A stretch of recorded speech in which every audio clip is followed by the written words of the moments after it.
Vishvani Deva Savitar Duritani Parasuva Yadbhadaran Tanna Asuva.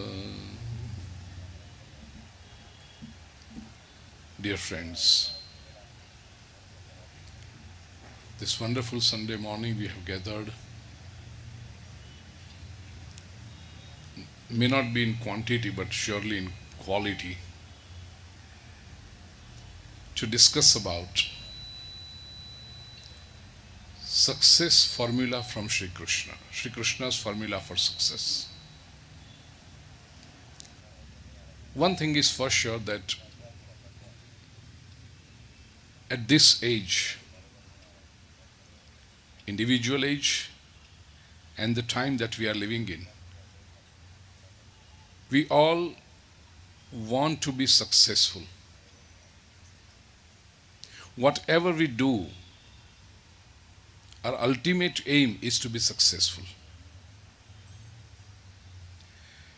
Now, the question with which I want to begin our talk is,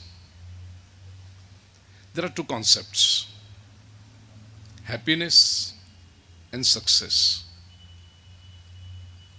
The question which bothers most people is success necessary for happiness? Or if one becomes happy, he could be termed as successful. So happiness is a step towards success, or success is an ingredient for happiness? May I know your opinion? How many of you feel that a successful person is a happy person?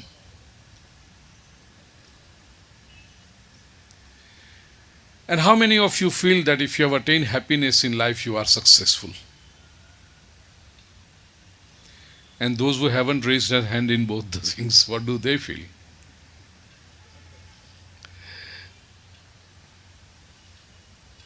Okay. I'm sure by the end of this talk, your ideas will be much clearer on this subject. How to attain success. The beautiful part is, the word success itself shows you the map to attain it. It's an acronym. And we are here to understand the ideas of Sri Krishna. Let me tell you one thing. We regard Sri Krishna as Purna Purushottam. Purna Purushottam meaning the complete God. Why? Because the variety that we see in Sri Krishna, just look at his life. It's such an interesting life. To be born in a prison. Immediately after his birth, he is taken away from the parents, and he is in such an endangered state that every moment he doesn't know where the death is going to strike. On the very sixth day, Putana comes. If at all you have seen the serial or if you have read the books on Krishna. Beginning from the sixth day, regularly, one after the other, demons are coming to kill Krishna. And Krishna has to literally fight for his survival. At a tender age of 11 years and 51 days, there is an invitation from Kans, and he has to move to Mathura forever. At 11 years, most people around us we see, they are not even out of their chocolates or iPads. Or they were even confused about what to do in life. At this age, Sri Krishna has to take an important decision, that he has to be away from his foster parents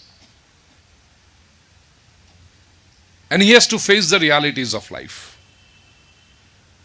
He kills Kans. Can you imagine the valor?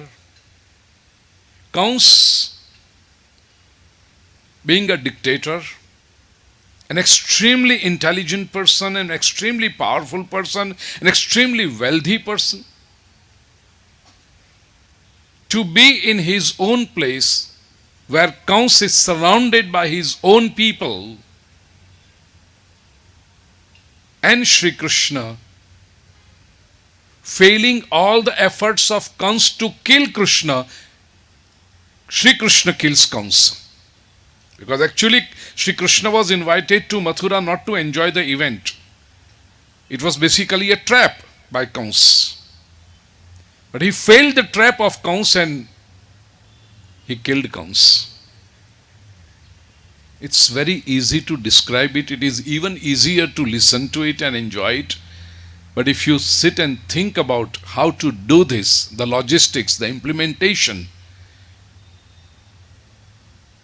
you will definitely create at least admiration for Krishna and love later on.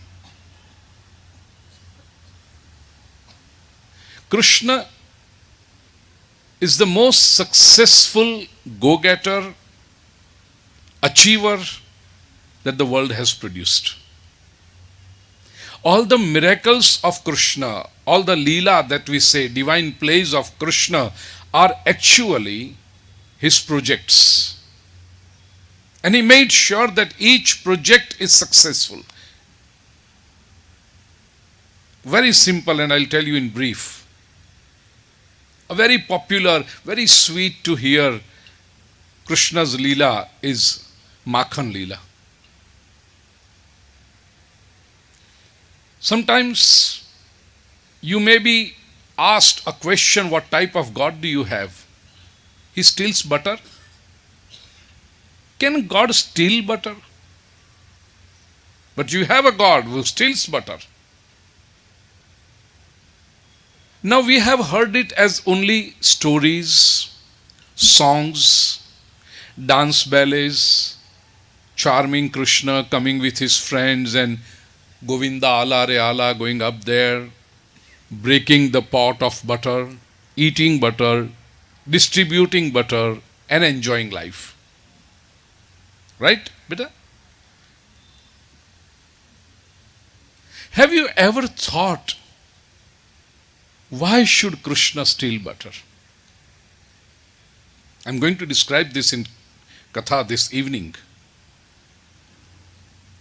Krishna is a son of a king, though a small one, but a king, Nand Baba, and a darling son of Nand Baba. Nand Baba donated 200,000, 2 lakhs cows when Krishna was born. Now can you imagine if a person donates 2 lakhs cows at the birth of his son, how many cows he must have? And if he has so many cows, just imagine the production of milk, butter, everything. Now his son, why should he go to steal butter? There is no purpose. Stealing butter is basically an economic revolution. Ashwin Bhai told me that we have chartered accountants here. It's basically an economic revolution. What happened? Krishna was playing with his friends and he observed that all his friends were so weak, so malnutrited, undernourished. And he asked, why are you all so weak? Look at me, I'm so healthy. His friend said, of course, Krishna, you will be healthy because you are eating butter. Krishna said, why don't you all eat butter? He said, the friend said, our mother doesn't give us. Why? The friend said, when we ask for butter from our mothers, who are gopis, they say that butter is not for eating, it is for selling, it is our business. Dear friends, butter was produced in Gokul. Gokul was the butter producing center and it was sold in Mathura. In commercial terms, I would say it was exported to Mathura and they were receiving foreign exchange. Money was coming in. And money is such a powerful motivator When people start earning money, they don't look around. They don't see anything else. They are just hooked on to earning more and more and more. This is precisely what happened there. Gopis did not give butter to their own children. Instead, they made sure that they would sell the maximum amount of butter to earn maximum amount of money. Krishna explained to those gopis, hey, this is wrong. Gokul is the butter producing center and children of Gokul are deprived of it. This is not right. But this problem happens even today. It's not just 5,000 years old problem, it's even today. In most countries, including Bharat, I avoid speaking India because I love speaking Bharat.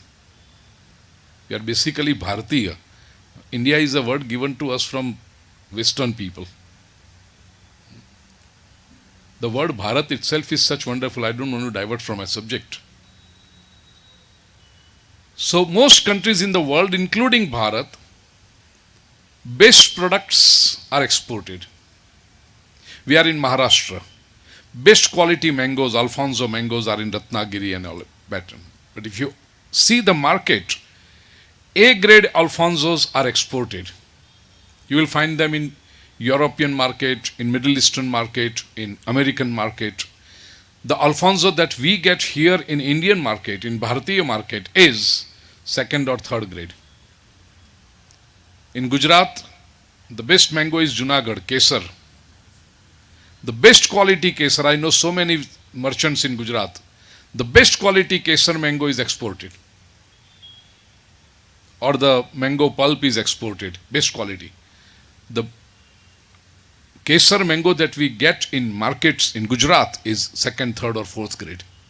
So this is what happens. Krishna challenged this thing that if we are the producers of some goods, then our people should get it the first because they have their first right on it. And whatever surplus is, you are allowed to sell it and earn money. When Krishna said this, Gopis said, no, this is not possible because if we give butter to our own children, obviously the amount of butter that we sell will reduce and it will reduce the income. We can't afford it.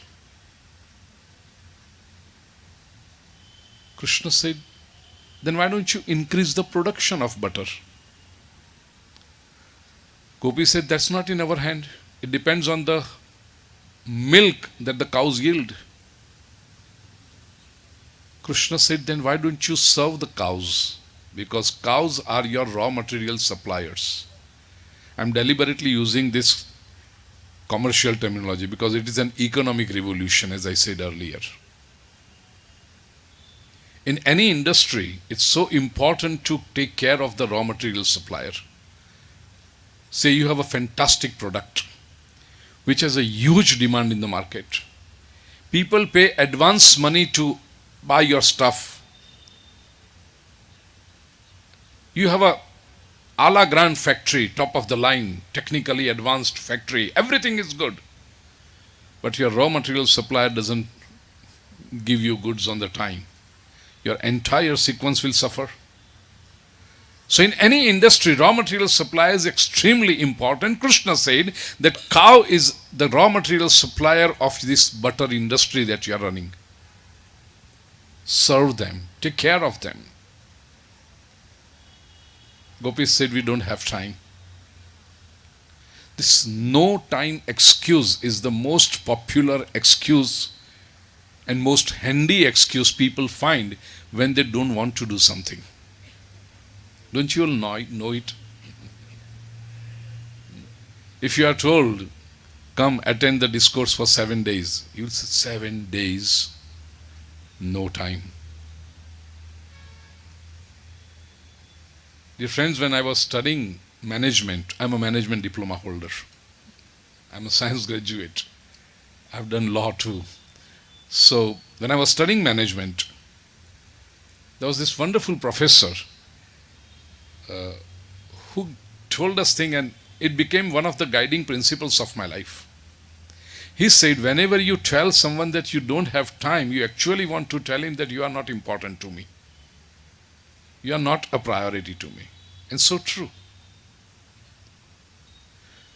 When you say that I don't have time to do this, it simply means that this is not a priority for me. And what is important to you, it could be a birthday party, it could be a hanging out event. If you find it important, if you find it interesting, if you want to give it priority, you will take time, cancelling all other things. When gopis said no time, Shri Krishna understood that they don't want to give priority to this.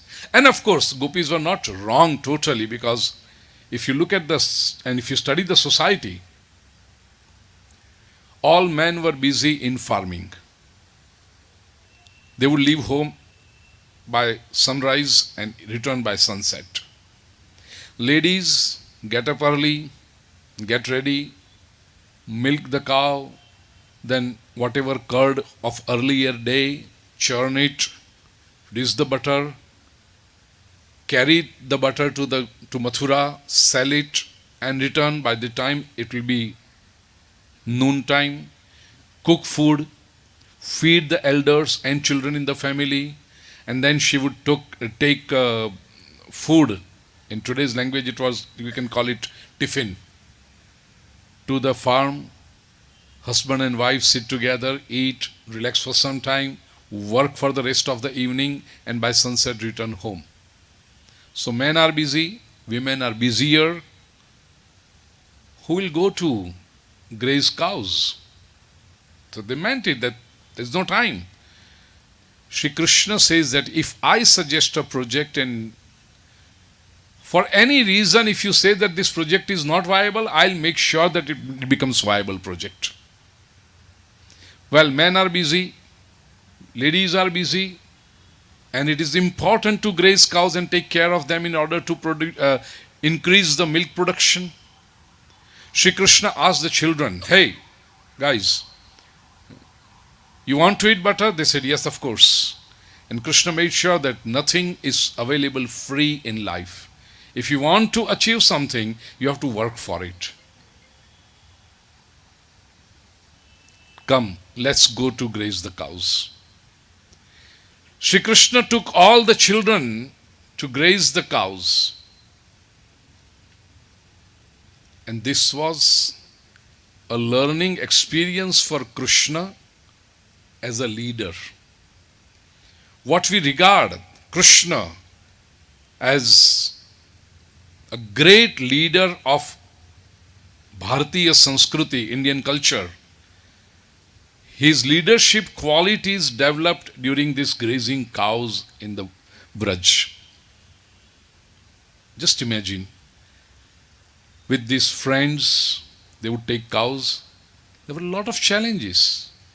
And children would come up to Krishna, Kanhaiya, this has happened, this is the problem, what should we do?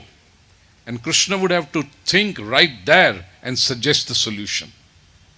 This is the biggest quality for successful leadership. A successful leader should basically be a problem solver. One thing you will admit, that a leader has to be an intelligent person. Do you know what intellect is? Intellect consists of 4 things. A, problem solving ability. A leader who fails to solve problems cannot remain a leader for a long time, because followers will come up to the leader. Leader is obviously a motivator, inspirer. He inspires people by his own example. He doesn't inspire only by words, but by his own example. He sets an example. He lives as a precedent for others. And Krishna did that. People look up to leader for problem solutions. So a person who gets terrified with problems, who gets nervous in problems, a person who loses his cool in problems cannot be a successful leader. In fact, in a problematic situation, the leader's mind works faster. That's so important. And he offers solutions. Oh my God, it's problem. Oh my God, it's problem. The person who keeps repeating problem, problem, problem in small matters cannot be successful in life. And it simply means that he doesn't have gray matter up here. Have you observed people on a railway station? If there is an announcement that the train is delayed by 15 minutes, and people will say, what is this? Come on, man, the train is delayed for 15 minutes, and that's a fact of life. Now decide what you are going to do in this 15 minutes. People lose their cool. They look at the indicator, they look at the railway tracks.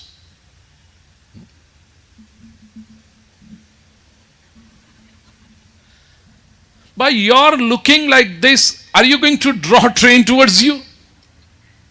No. They are so frustrated, they become so restless by this simple thing, a delayed train by 15 minutes. Find the solution. First thing, call the person if someone is waiting for you that I am going to be delayed by 15 minutes because of the train. B, think of the things that you have not been able to do this morning because of the rush in time. Finish that. Now you have at least 12 to 13 minutes left for you. 3, if you don't have anything else, call your mom, call your father. Hey mom, I love you. Dad, you're so nice. See, I can see the smile on your face. The simple idea of calling home. Call your friend. Hey, I have 5 minutes. Are you free? Let's just talk. Let's make good use of this 5-10 minutes. If you have a nice book, open it and start reading it. Use those 10. Don't waste in tu. This is a leadership quality. This makes you successful in life. Surprise someone by calling. Because that is your investment in time. You are investing in relationships. Second thing, the quality, the characteristic of intellect. An intelligent person knows how to take decisions. Secondly, how to adjust himself in varied situations. So the mark of intellect is adjustability. How quickly you accommodate yourself in a situation. Remember, external situation is going to change. It is not going to remain the same forever. And there are few people who have a habit of complaining all the time. If the temperature raises by 2 degrees, they'll say, oh, it's too hot. If the temperature falls by 2 degrees, they will say, oh, it's too cold. If there are a few drops of water, oh, it's raining. Come on, man, something is going to happen. And if you have complained in all the situations, where can we keep you in a climate controlled atmosphere that you don't have complaint at all? And this is just climate. There are people around. They are going to change. Your closest friend, haven't you experienced that he changes? He has mood swings. Sometimes the person is so sweet, and sometimes the same person is so bitter. You can't expect the person the same all the time. I'm not talking about husbands and wives, because they remain identical all the time. Bitter.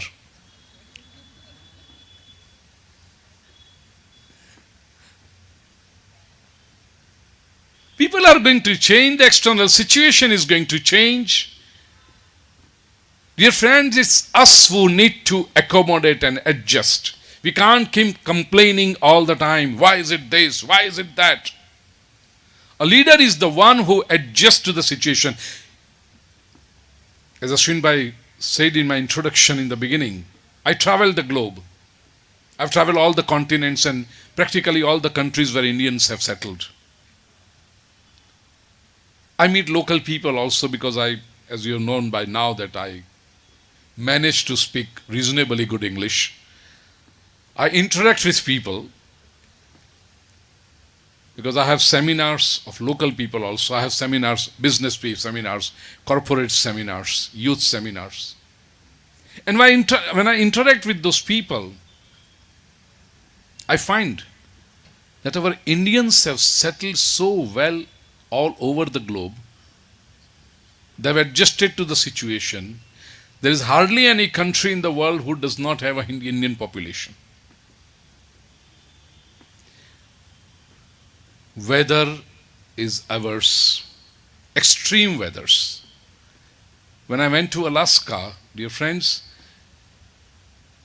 the first motel, if you come down from the North Pole, and the first hotel is owned by an Indian, a Patel. And I have visited his place.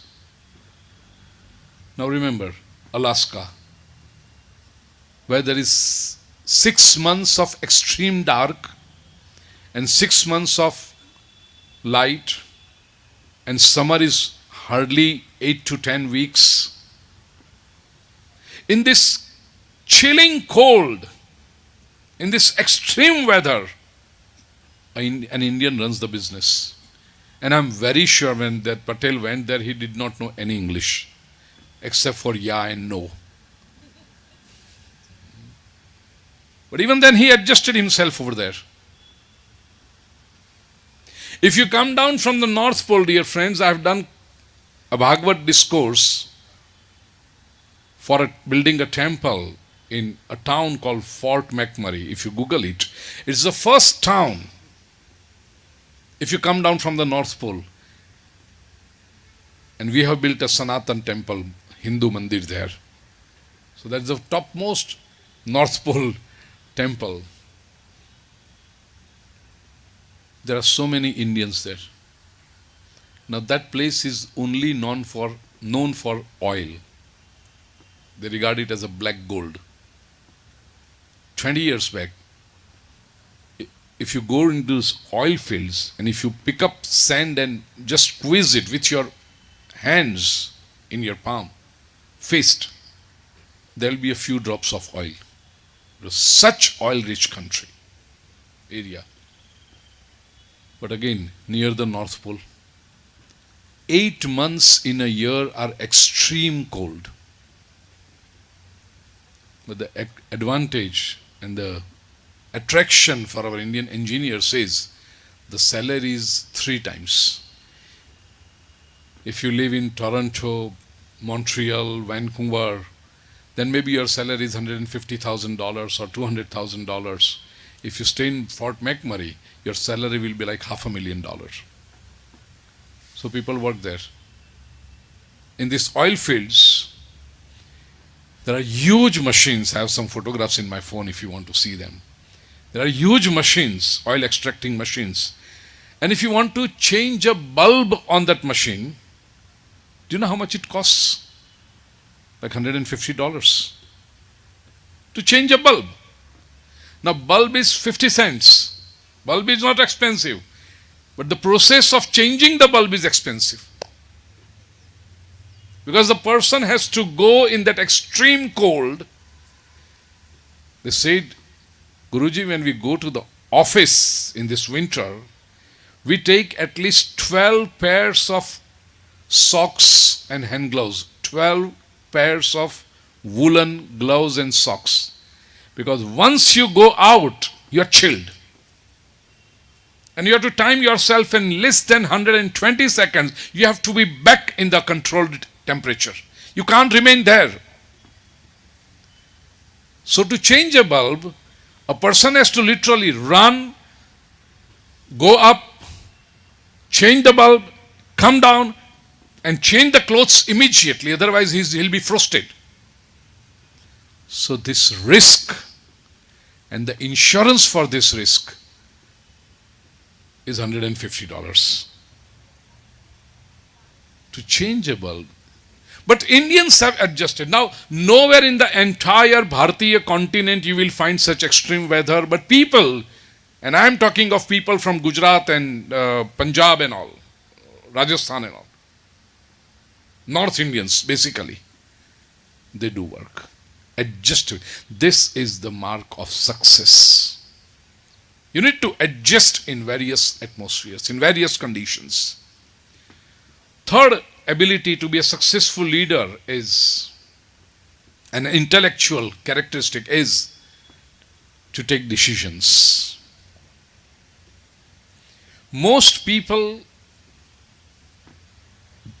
can't be successful simply because they cannot decide. They can't take decisions. If you ask them, do you want to join me? Let me ask. Forget anything else. If you are invited to a party of your friend, a birthday party, and there are not more than 60 people there, and you know that there are 60 people, out of those 60, you know the 40 people who are going to be there because you are already friendly with them. The party is on Saturday evening. People are stressed, especially our sisters, daughters, girls, from Wednesday. Each person will call at least 5 different people thrice to ask what to wear. તું ગમે તે લપેટીને જા, આવી જ દેખાવાની છે.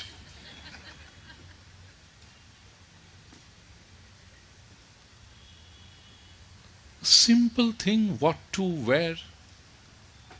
You are calling 5 people 3 times.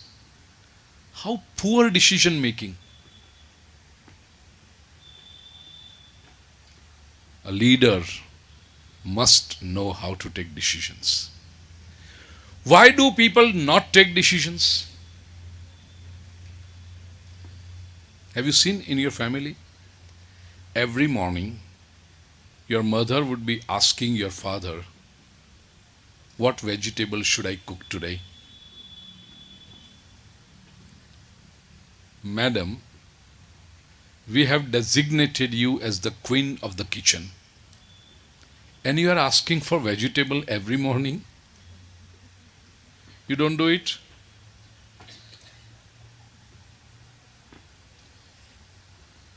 Does he ask you every morning?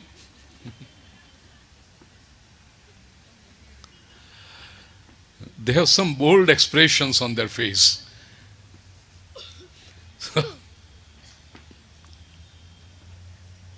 Can't you decide what to cook? And then she will say, if I cook, tell something. No, some vegetable. Bhindi, chalo. No, the problem is, as I travel the world, all the vegetables are called different in different nations. Like bhinda. In India, what do we call bhinda in English? If you go to America, it's called okra. એટલી તકલીફ પડે છે. એક તો મારો subject નહીં, kitchen. So initially 30 years back when I used to go ladies finger, and I was no response because nobody understand what ladies finger is. They will say ladies finger.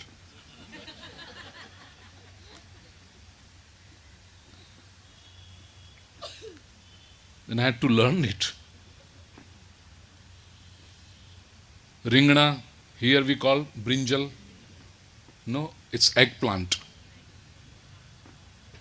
In Europe it's called eggplant. In America it's called eggplant. So somebody offered me, Guruji, can I make eggplant? Eggplant? No! How dare you even ask me? She said, eggplant.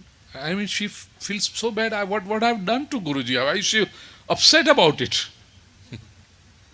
Then she showed me, this is ringana bolne. Banao! Eggplant. And now I have learned. So when I go, I tell, make eggplant parmesan for me now. Chakyut tame? Lyo?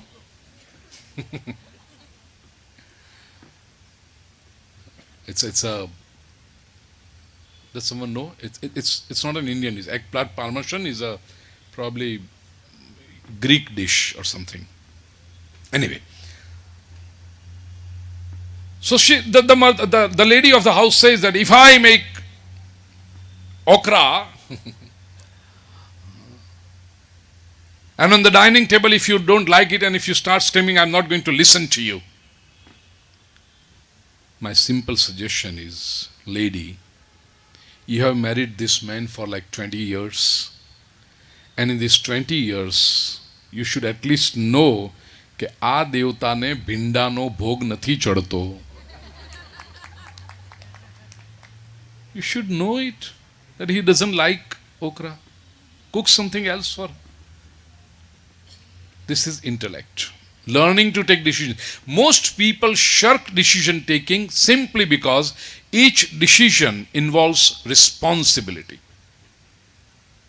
The decision that you have taken, you are responsible for the outcome, the result. And most people do not want to take the responsibility of the outcome, and hence it's simpler for them not to decide at all. You tell me what to do and I will do it for you. So at the time of dining table, she will say, you told me to cook okra and I did it, so don't tell me. Leader has the courage to take responsibility of the result. If the result is good and people appreciate, he will say, yes, I could do it with your help. And sometimes it is quite possible that the result is adverse and people will criticize. At that time, the leader has the courage to say, yes, it is my mistake, we'll learn from it and we will improve the next time. This is a leadership quality. Decision making. Dear friends, if you want to be successful in life, take decisions and be prepared to face the results. Nothing wrong. There will be criticism, so what? People criticized Sri Ram, people criticized Sri Krishna, people criticized all the great leaders, and we are no different.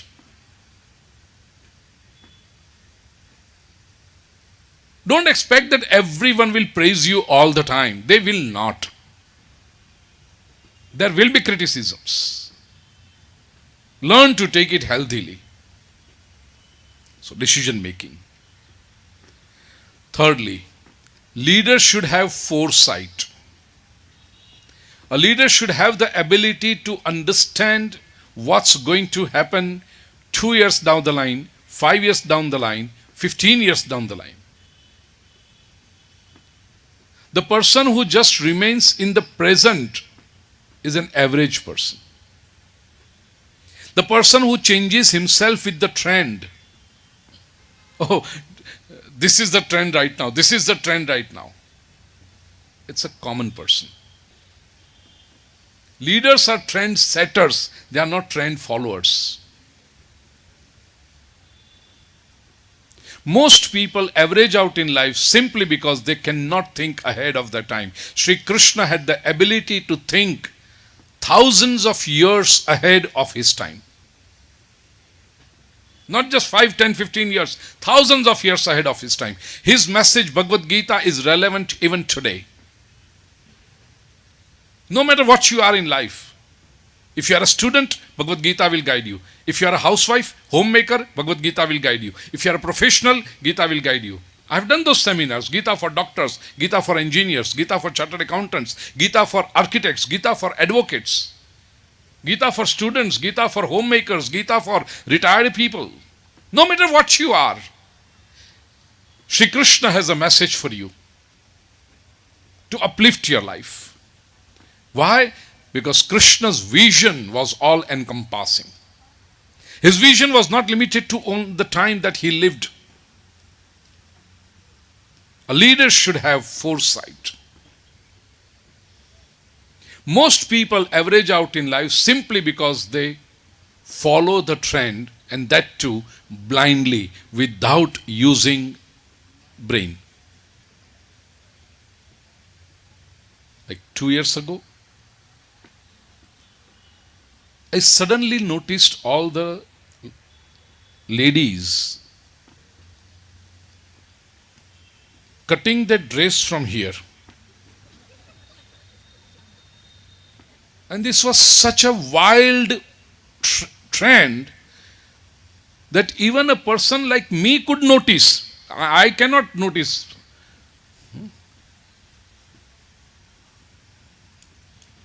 If Jinal comes in a different dress, I will not recognize her.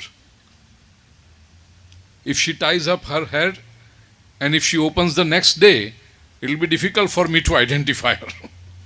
I mean, that's me. I live in a family during a katha, like for 7 days, 9 days.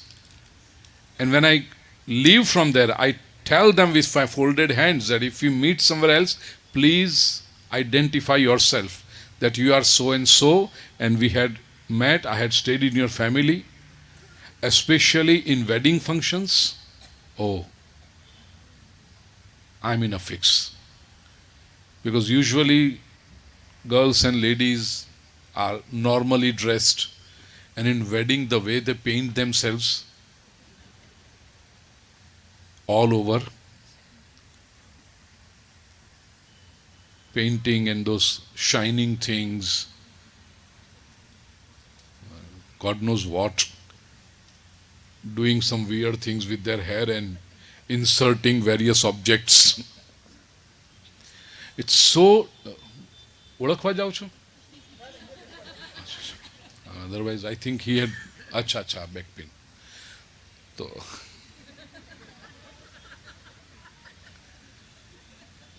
I thought he has accepted the challenge that I am from here to straight the parlor.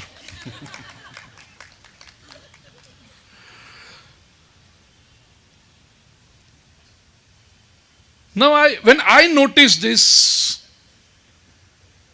cut here on the... Then I inquired, what is this? What has happened to all the girls? They said it's trend, cold shoulders. Am I right? It was called as cold shoulders. Huh? Tu ketli dai che bena. Very good. We need people like you. I said, what is that craziness going on? For a moment I thought, standing in front of the mirror, that if I cut the sleeve of my kurta,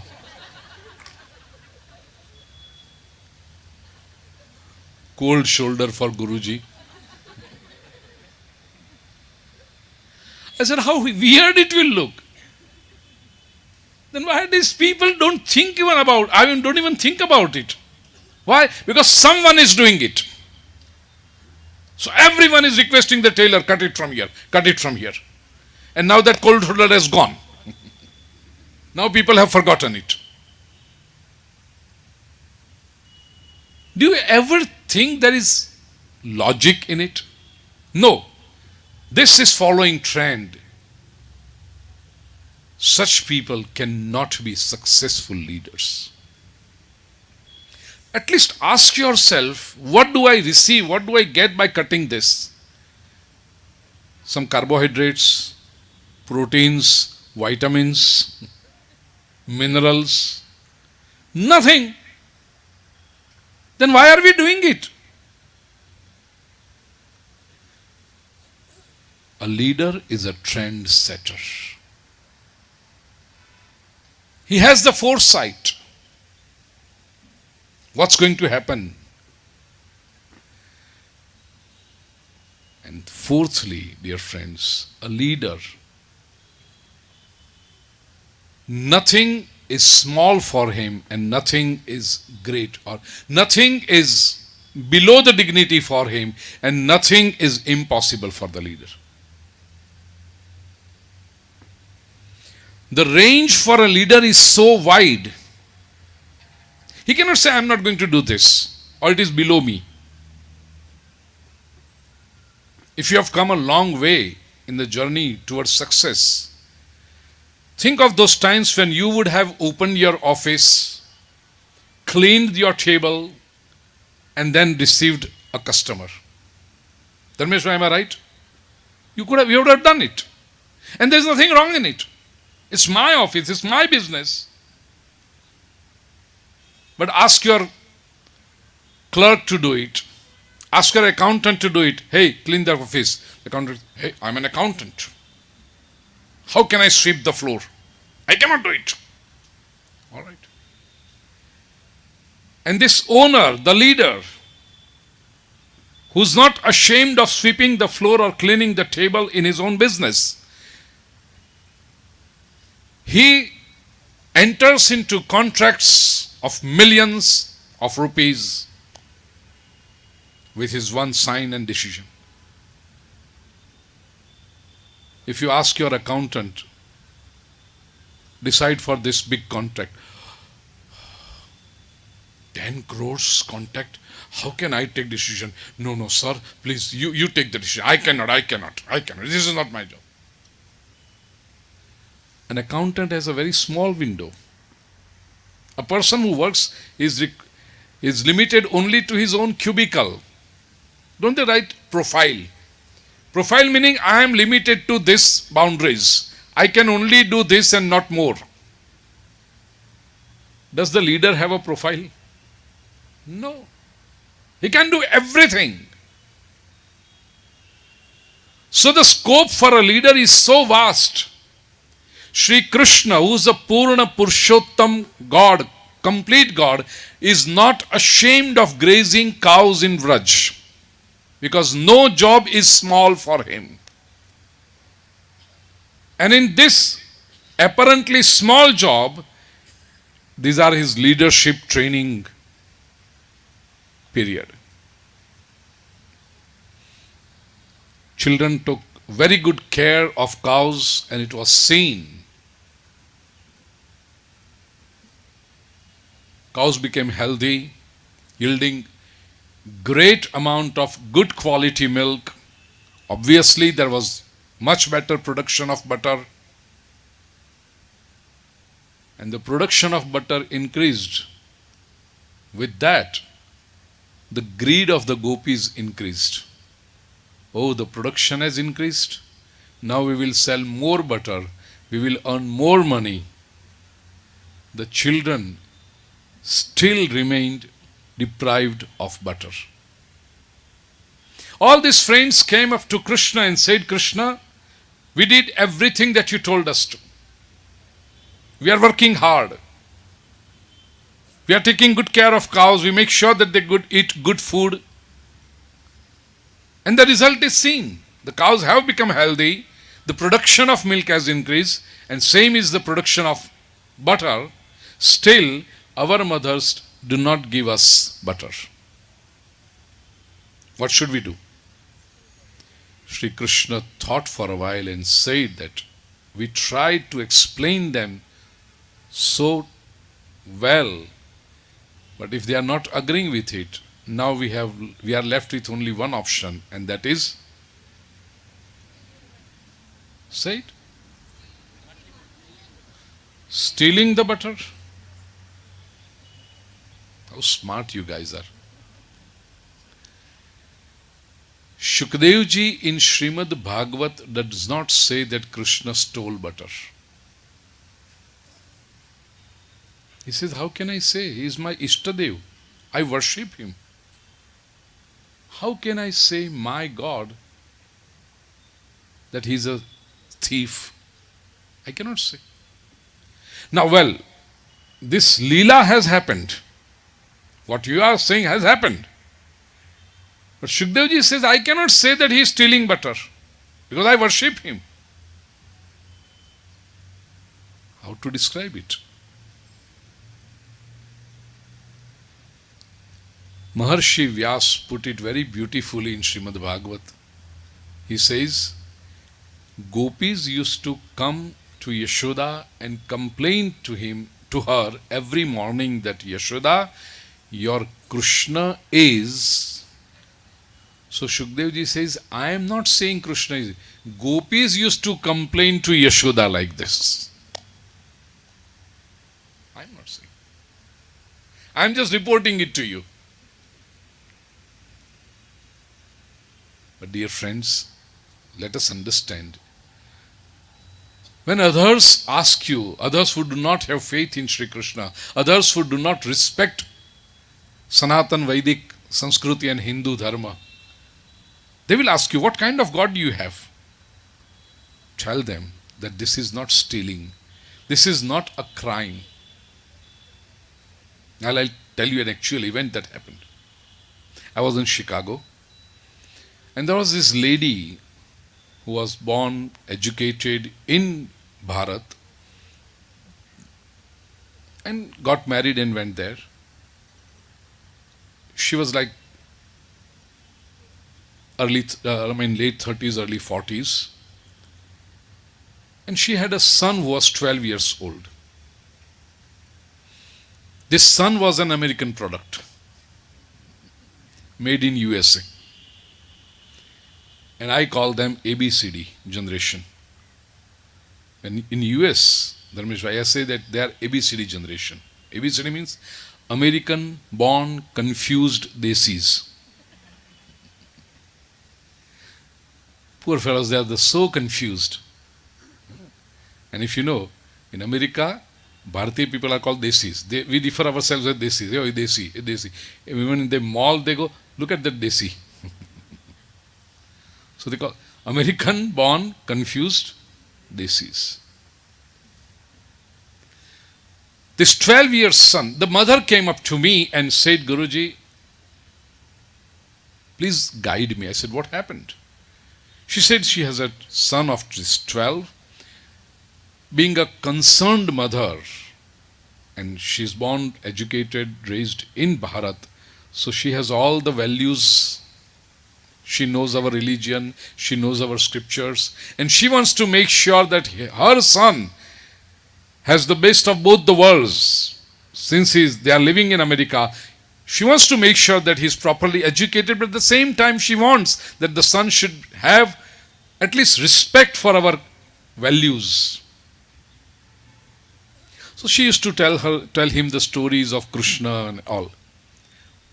At the same time, she was very concerned as a mother. She would check the school bag of her son once or twice in a week, just to make sure that he is not a victim of some bad habit. In American schools, there are a lot of drug pushers and all. Even that's happening even here now. So we have to be extremely careful. She would check the school bag. Once she found a pen, an expensive pen. And obviously she knew that she has not bought it for her son. She asked the son, where does this pen come from, beta? We have not bought it. The son said, it's my friend's. He gave it to you? No, I took it. Did you ask your friend about this? This is American style. I didn't. Mother said, that's wrong. You should ask him. You can't take anything which belongs to someone without their permission. It's called stealing. That's wrong, beta. You should not do it. Go and return it to your friend. Okay. After about a week or so, when she checked the bag again, the pen was there. The son did not return. Mother reminded, beta, you have not returned the pen. It's still there in your bag. I forgot.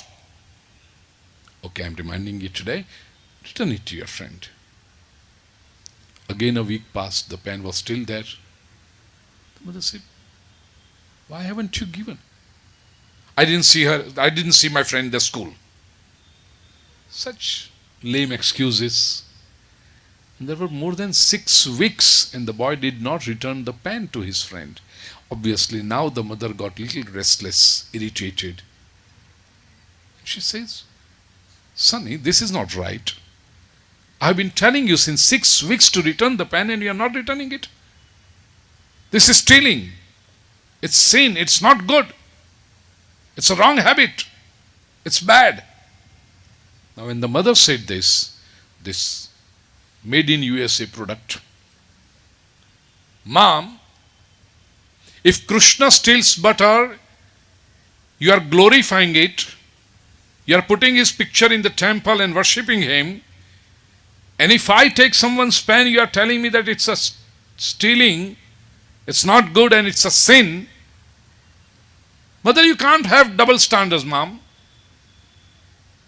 Either you glorify my event also and tell everyone that, look here, my son got pan from his school without asking his friend. Wow! Put my picture in the temple just by the side of Krishna and worship me like you do him. Or remove Krishna's picture from the temple. Mom, you cannot have double standards. Now, this generation has arguments. When we were young, we could not even think of such arguments. But this boy does it. Mother is confused. Guruji, what should I answer? He's telling me that, Mom, you cannot have double standards. I said, bring your son to me.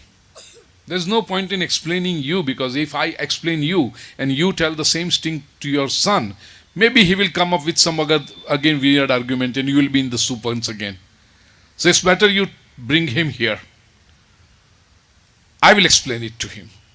She brought her son and I told him, which I want to share with you, dear friends. If it is a crime, stealing butter is a crime, and if you feel that Krishna did the crime, no. Stealing, what we'll understand as a crime as 4 things. A thief always has a selfish motive, right? A thief wants to do something for himself. He wants to earn. He wants to enjoy. That is why he does the stealing. Correct? Secondly, a thief always goes alone or with minimum number of people essential for doing the robbery or theft. He will take 1 person or 2 people, not more. He doesn't go in a julus. Third, the family where the theft has occurred is unhappy. They are depressed. And look at this. What happened? It was our hard-earned money and someone took it away. So they are unhappy. They are in depression. And fourth, whoever stole your money, you have hatred toward that person. It's immaterial whether you know the person or not. Even your simple mobile phone, someone took it, someone snatched it from your pocket. You will curse that person. Right? This is what happens in stealing. Come back to ShreeKrushna's life. Does Krishna steal butter for himself? No, he had enough butter at home. He was getting butter at all, as it is. There was no need for him to steal butter to fill his belly. He is doing it for others. First, right? Secondly, does Krishna ever go alone to steal butter? He takes all the friends of Gokul and he informs people in advance, Govinda, ala re ala, jara matki sambhal, Brajbala. Take care of your matki, I am coming. Not I am coming, we are coming. So enough advance notice. And he goes like dancing and all. Can you imagine a thief with like 200 people? He halo chori karwa, he halo chori karwa, and this band baja going on? No. Third,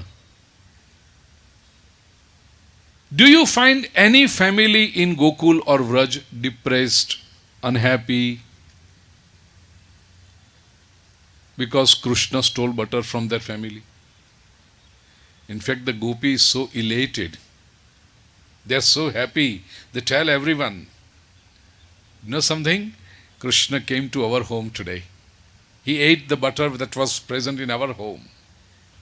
Oh, we are so happy. Krishna came to us. બોલો સામાન્ય ચોરી થઈ હોત બધા કે society વાળાને ભેગા કરીને લઈ ગયા હો બધું.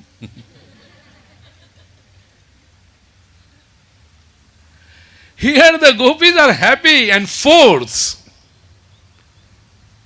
you always have that cursing feeling towards the person who has stolen your stuff.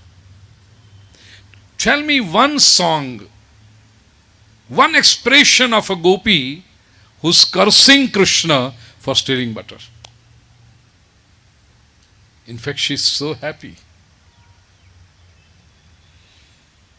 मक्खन चुराने के बहाने ही सही कान्हा मेरे घर आया तो सही, कंकड़ मारने के बहाने ही सही कान्हा ने मेरी ओर देखा तो सही. She's so happy about it. So all the four logical needs for a crime of stealing are not present here. That means Krishna stealing butter is not a crime. In fact, he is doing for others. And that is why that entire thing is glorified. Dear friends, this is the formula for success. In a simple, till now you would have heard like stories, stealing butter and all. But if you go and analyze this summer in July 22, I spoke for like 6 hours on this Makhan Leela in New York. And that entire discourse is available on YouTube channel Pujyashree.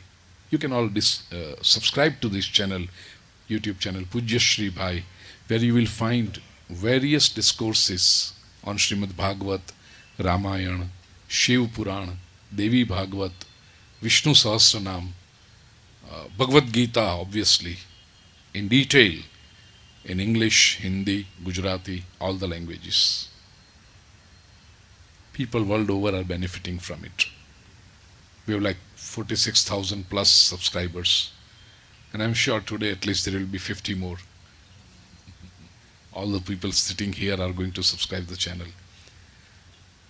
This is the formula for success, dear friends.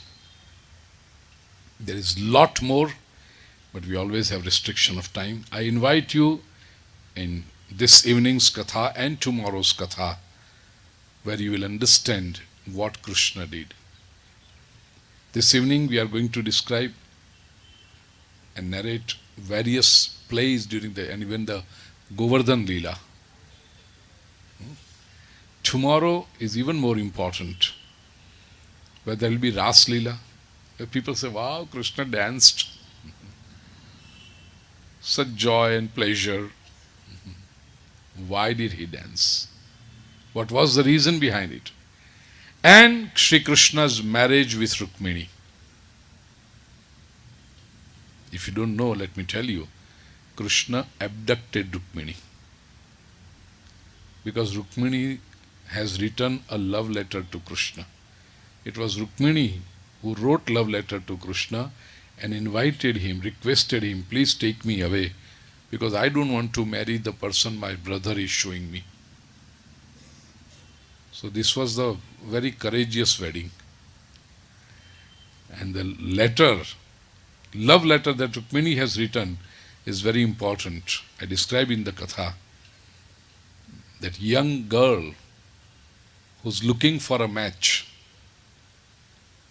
but can't find one, if she does this Anushthan, Rukmini's love letter, there are thousands of girls world over, dear friends, who have listened to the Katha, did this Rukmini love letter Anushthan, and they have found the right match. So this is Anushthan for young daughters. And the boys will ask, what about us? Yeah, there is something for you too, if you come to Katha tomorrow. There is something for you too. But a girl has to do a lot to get a good husband. Husbands, no. By and large, if you select any girl, chances are that she'll be a good wife. There are exceptions, no doubt about it, but chances are that getting a good wife are much more than getting a good husband for a bride. એટલા માટે ગુજરાતીમાં કહું, કન્યાને માટે શબ્દ વપરાય કે તમે કોઈ પણ કન્યા સાથે લગ્ન કરો ને એ સુકન્યા જ હોય, વર માટે એવું ન કહેવાય.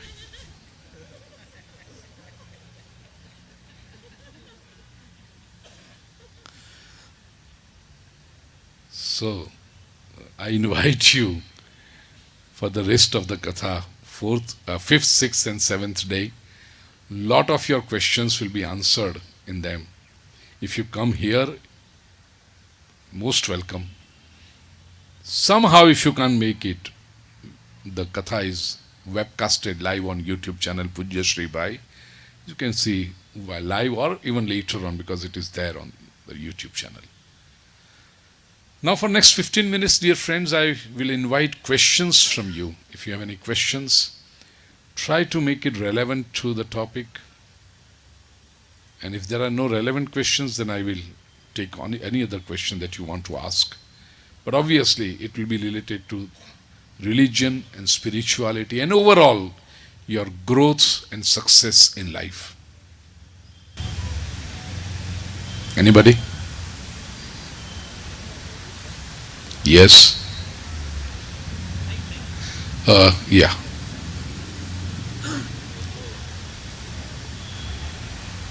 ShreeKrushna, I am Apeksha Samani. This is my daughter Diya Samani. I have two questions.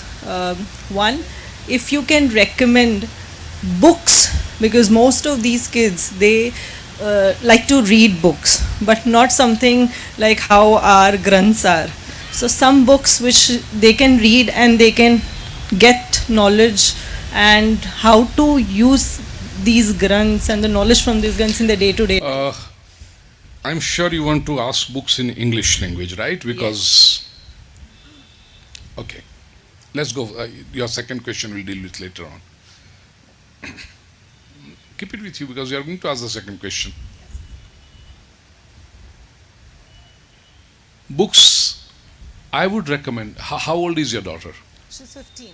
15, yes. Good. I would recommend Bhagavad Gita for our young generation. After having basic knowledge of our scriptures like Mahabharata, Srimad Bhagavat, Ramayana, I would request, because this generation is very sharp, they are very intelligent. Bhagavad Gita is a book for them. Because stories may confuse them, Gita will not confuse them, Gita will show them the right direction. And the book, the first and the foremost book I suggest is Talks on Gita by Vinoba Bhave. I read this book when I was 8 years and still is a part of my reference library. I'll give you a little background, Diya, beta. These are the talks given by Vinoba Bhave during freedom struggle when Britishers imprisoned him. Vinoba Bhave was put in Wardha jail. And these are the lectures he has given in front of prisoners, fellow prisoners. somewhere around 30s or 30s, late 30s or early 40s. So you will find references to the freedom struggle and Khadi and Gandhiji and Charkha and everything. Just ignore that because it's irrelevant today. But what he talks about Gita is wonderful. Because he is talking in front of prisoners who are illiterate, common people. So you don't require a great qualification to understand this book. But still, it will throw a brilliant light on Bhagavad Gita. It's quite faithful, quite loyal to the thoughts of Sri Krishna. You will find titles like Gita as it is, but they are not as it is. They are very sectarian. They are available free on the traffic lights, but I will not go for it. Because they are not as it is. People are confused reading such books. Or people are just made sheep in one cult. Talks on Gita. Then secondly, I suggest, if your English is good, it is Bhagavad Gita by Dr. Radhakrishnan. Initially, it was a Bharati Vidya Bhavan publication, but after the passing of copyright period, like it's like 30 years or something, the copyright is open. So, most revered, most established print houses, publications have published this, including Oxford. And it's available online. So, you can order it on Amazon or it's available online. Bhagavad Gita by Dr. Radhakrishnan, extremely learned person. And this Gita is, he does not intend to take you in a particular sect. Dr. Radhakrishnan, he has written a wonderful introductory essay of like 80 pages. And after those 80 pages, Radhakrishnan moves aside and he leaves you with Krishna. That is the beauty of this book. English is like 70, 80, 100 years old English. But still, it's fantastic. I admire this book the most. So these are the two books. Third, I would say, there are 4 volumes, very brief, by Swami Vivekananda, which is like Bhakti Yoga, Jnana Yoga, Vairagya Yoga, Raj Yoga of Krishna. But they are very small. It doesn't give you an idea of the entire Bhagavad Gita. So these are a few books to begin with. Then again, essays on Gita by Maharshi Arvind. The English by Maharshi Arvind is phenomenal. So, but it is, I would say, a step ahead. Basic information you will get from these books. Correct. These are in English. Yeah, if you want to refer in other languages, there are some wonderful books also. And unfortunately, there are no good English translation available of these books in other languages. So I'm not referring that right now. ગુજરાતીમાં આ વિનોબા ભાવેની જ book છે ગીતા પ્રવચનોના નામથી. ગુજરાતીમાં બીજી 2-3 books તમને suggest કરીશ. એક છે Gita Rahasya by Lokmanya Tilak, which is published in 1900s, early 90s, the first decade, because Tilak passed away in 1905 or somewhere. This book,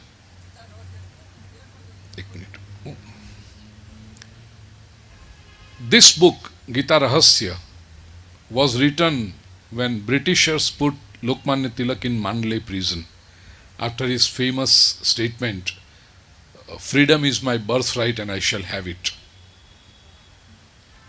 So he was put in Mandalay, which is now in Burma, in Mandalay prison.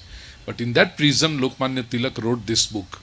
It's actually in Marathi, but very well translated in Gujarati. Gita Rahasya. He has focused more on Karma Yoga. What happens is when Gita is translated by scholars, their own thinking comes in. If a scholar is on the path of, say, knowledge, then he will highlight the Jnana Marg. the path of wisdom.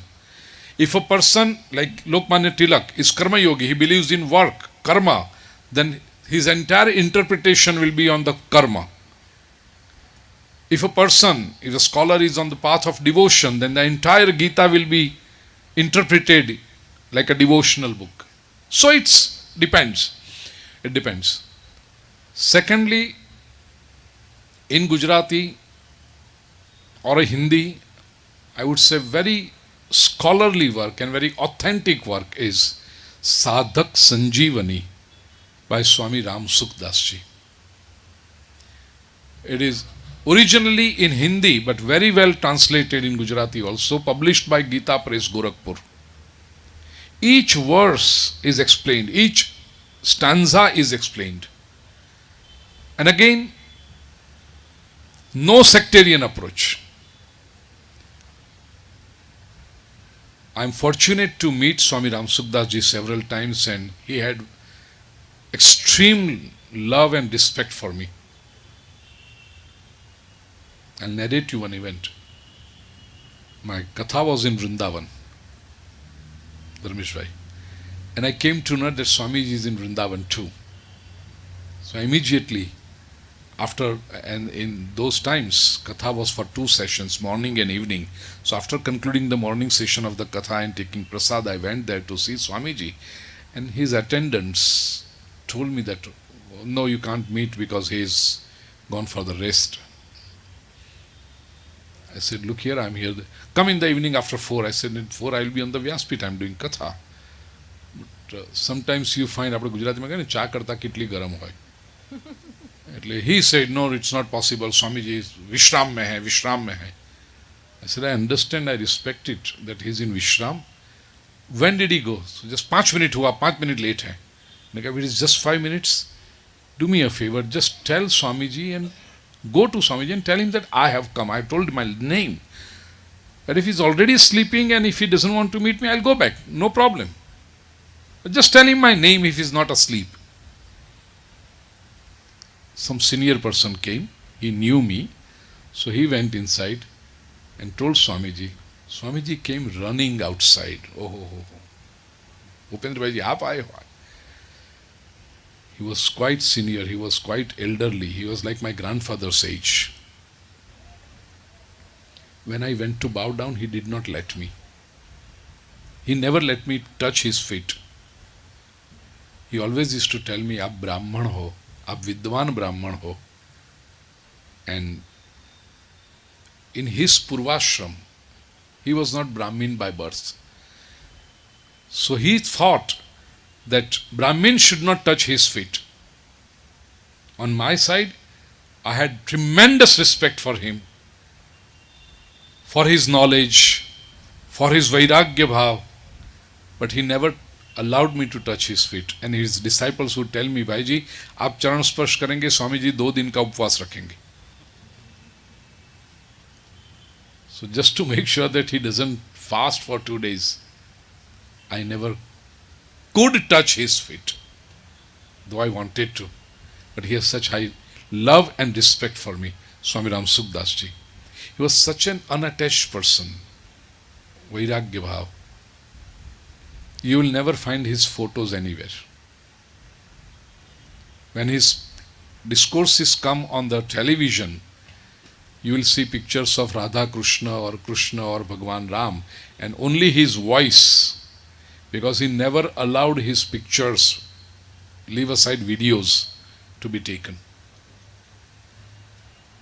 Never.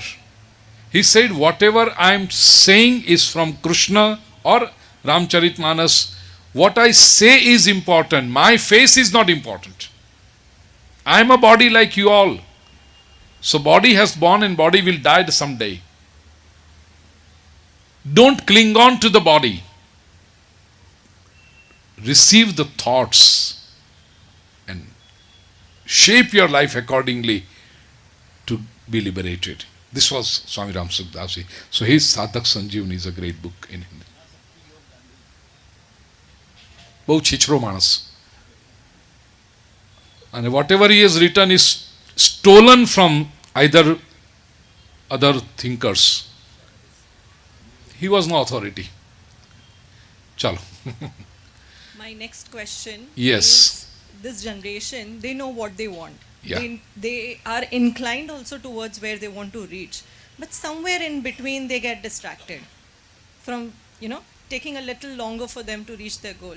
If you could guide them how they should, or either even we at this age, we sometimes just get distracted. In fact, Bena, in order to be successful, we have to understand. I mean, Krishna has a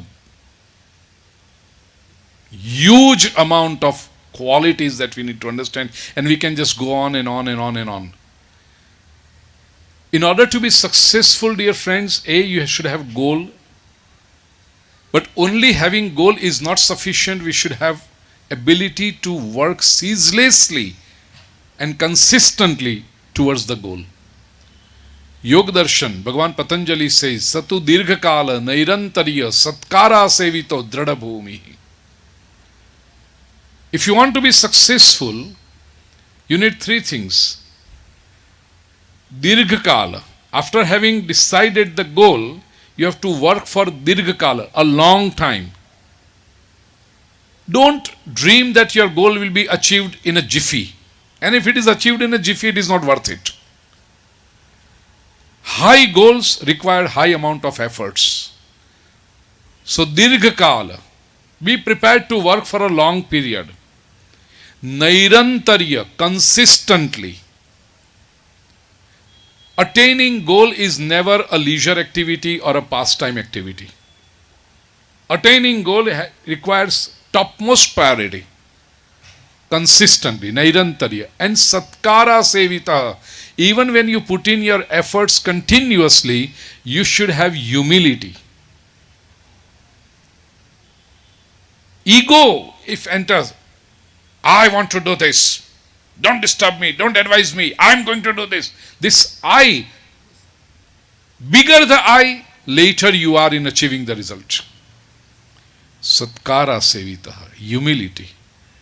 If you find anyone is contributing constructively to your goal, be prepared to receive it. Ano bhadraha kratavo yantu vishwataha. Let the noble thoughts come to us from all directions. You cannot be, I know it, let me do it, I. That will retard you, that will distract you. So, consistent efforts are important. What happens is, if we are distracted, it simply means the goal is not important for us. It means that you are not committed to the goal. Because near future pleasures are so attractive that you forget the distant but important aim of life. This is precisely what is discussed in Kathopanishad by Yamraja and Nachiketa. Yamraja advises Nachiketa, prayer and Shreya. Shreya is your final goal and prayer is your near future distractions. The person who is distracted cannot attain the goal. Most people average out in life simply because they cannot focus.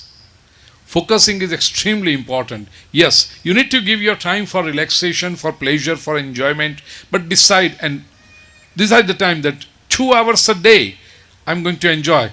Rest of the time I'm going to focus on my goal. And this commitment only will help. If the commitment is not there, people go haywire. Next question. Yes. જય શ્રી કૃષ્ણ. મારું નામ પાર્થ મહેશ મહેતા છે. તો as V spoke about the goals, so we all have the financial career related goals everything, but two gate succeed in life, કે ભગવાને જે જીવન આપ્યું છે એને સાર્થક બનાવવા માટે what all personal goals we should have? જેમ કે તમે શ્રેય ગોલ્સ કીધા, તો શ્રેય ગોલ્સ એટલે કયા હોઈ શકે? I can show you. See, one thing remember, beta. Parth, ne? Yeah, हाँ. Mahesh Mehta याद रहा, Parth जरा.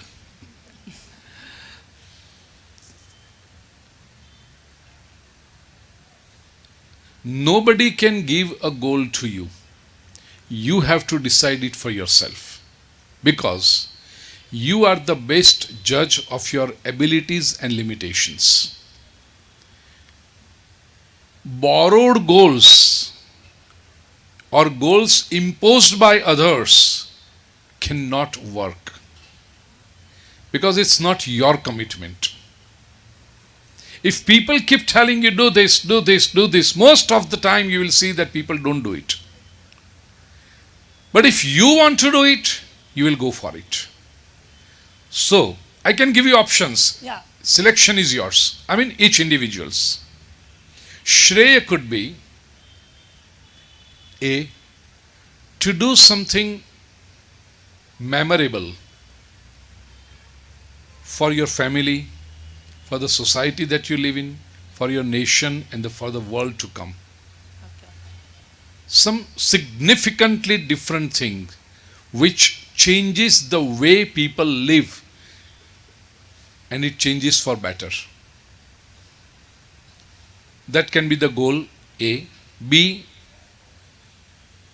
to be a better and better and better human being by studying our scriptures in a correct perspective and implementing those ideas in life and evolving yourself. By that, what you are going to do is you are going to be a living example for others. It's very difficult to motivate people by words, but it is very easy to motivate people by your example, by your presence. Before I came here today, as Ashwin Bhai said that he was talking about me, maybe your parents would have told you about me for coming here. You heard about me. That was an image. And since an hour or more, we are together, you are with me, you have heard me. Does my image changed in your mind? Hello? I feel you are in talking terms. Answer. Has the image changed? No? જરા સમજો હું શું બોલ્યો છું પછી જવાબ આપ. Those તે પેલું કાપ્યું છે બેટા એ મારું ધ્યાન પડ્યું.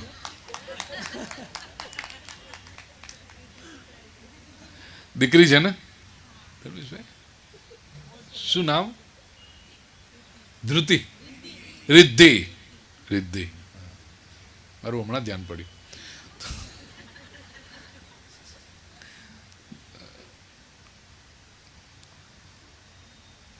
Goals, Parth, beta, are to be decided by. So do something by which you be an example to live for others, example to follow, to emulate. And thirdly, the greatest goal that one can have is to be one with the Supreme, to be one with God. And that's the highest goal any individual can have. There can be no better goal than that. Right? Thank you. We shall stop because, no, we will stop because it's almost 12:30. There are other events also. I have to go home. I was fasting. So, and come back for Katha at 3 because I believe in time, as you all know. When I'm told at 3, this morning also, dear friends, let me share you now. I was ready at 9 and I called Dharmesh Bhai that tell me when people are there and tell me the best time that I can come there. So he called me that Guruji, you can start now. And people have started pouring in, that was his words, after 9:30. But I was ready at home. So I respect my time, I respect each one of your time. We shall meet again. There is always a tomorrow. We shall meet again to do some better things for our own self, for the society that we are living in, for our great nation Bharat, and for the world. My best prayers and blessings for you, everyone present here and whoever is listening to this discourse on this YouTube channel Pujyashree Bhai from various social media platforms. Bless you all. Yeah, we will do a prarthana. Om Sahana Vavatu Sahanau Bhunaktu Sahaviryam Karavavahai Tejasvinavadhitamastu Ma Vidvishavahai. Om Shanti Shanti Shanti. And one more thing, you all are youngsters, so you are on social media, various platforms. Not directly me, but my team handles, but you can definitely connect with me on 4 things: Facebook, YouTube, Twitter, and Instagram. The identity is the same, handle is the same. Pujyashree Bhai. You know it. So Pujyashree Bhai. It's Pujyashree Bhai. Would be wonderful to connect with you. Jai Shri Krishna.